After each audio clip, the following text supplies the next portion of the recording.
अरे कवन कॉलेजिया में अरे पढ़लू अंग्रेजिया हो अंग्रेजिया काटिला। हम सुने हैं कि आपके घर में खुद का कॉलेज है। हाँ 4 थे पहले, अब 1 है। अच्छा 1 है, तो हमको लग रहा है कि ऐसा ना हो कि पत्नी उसी स्कूल से पढ़ के आए। अरे कवन कॉलेजिया में का सौरभ भैया सही बात बा? नहीं ना? मेरे स्कूल की लड़कियां मुझसे बहुत दूरी रहती हैं। अरे पढ़लू अंग्रेजिया हो अंग्रेजिया काटेला तो हमसे रूसन करे जाई करे जब फाटेला।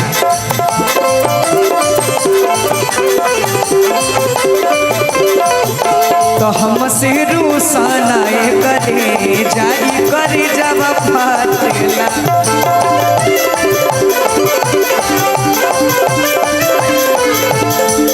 अरे बनारस कॉलेजिया में पढ़लू अंग्रेजिया हो। आप रहती बनारस है तो हमें लगा कि आप बनारस रहती हैं। हाँ अंग्रेजी नहीं पढ़े हैं जी। करेजा फाटने वाली बात नहीं करेंगे, चिंता मत करो। कवन कॉलेजिया में पढ़लू अंग्रेजिया हो अंग्रेजिया काटेला तो हमसे रूसन करे जाई करे जब फाटेला।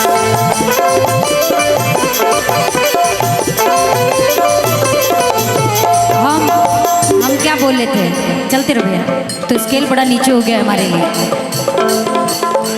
तोहरे स्कूलिया में पढ़नी अंग्रेजिया काटेला। कैसन पढ़ावेला टीचर लोग कॉलेजवा में हो। तोहरे स्कूलिया में पढ़नी अंग्रेजिया काटेला अंग्रेजिया काटेला।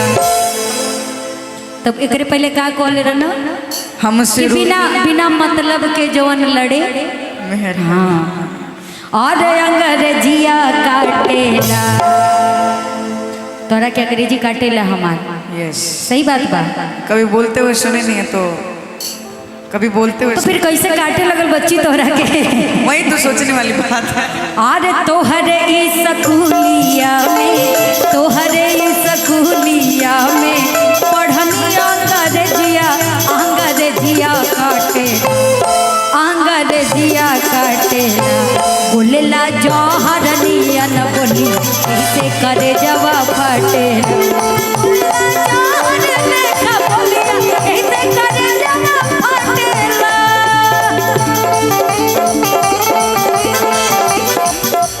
लाखों आशिक मर जाते हैं मेरी मुस्कान पे। इनको मेरी अंग्रेजी काट रही है तो भोजपुरिया बाड़न तो भाई हिंदी में जवाब देना पड़ेगा ना। सुनो यस मैम। लाखों आशिक मर जाते हैं मेरी मुस्कान पे। लाखों आशिक मर जाते हैं मेरी मुस्कान पे। मेरे जैसा कोई नहीं है सारे हिंदुस्तान में।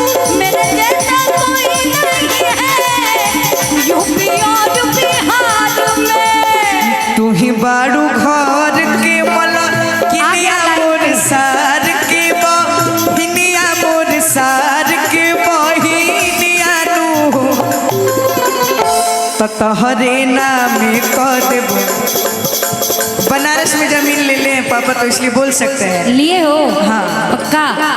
तोहरे नाम कर देबो बनारस के जमीनिया ना बन तू नगीनिया।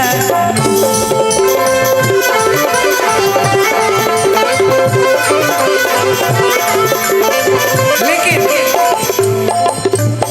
अगर आप गलती से भी ये काम मत करिए। अब ही सिया वाला कांड देखते बड़ा, हाँ नीला ड्रम वाला कांड देखते बड़ा, गलती से कबो ऐसा काम मत करिया, मेहरारू के नामे जमीन मत करिया, बच्चों नहीं बड़ा दिक्कत हो जाई। ठीक नहीं, बा? अब मेरा आगे का बात तो सुन लेती है। अगर हाँ, आप सुनाइए। सोच रही हो अच्छा, कि सुनाओ। मैं आपके लिए ये कहने वाला, तो ये आपके लिए मैं नहीं कहने वाला था। मैं अच्छा। आपके लिए कहने वाला हाँ, था, मेरे लिए क्या कह रहे हैं? छाने छाने बदले, छाने छाने बदले अतहरो मिजाज रनिया, धोखेबाज रनिया, उड़नबाज रनिया, तहरा बोला तू न लगा तटला रनिया, तहरा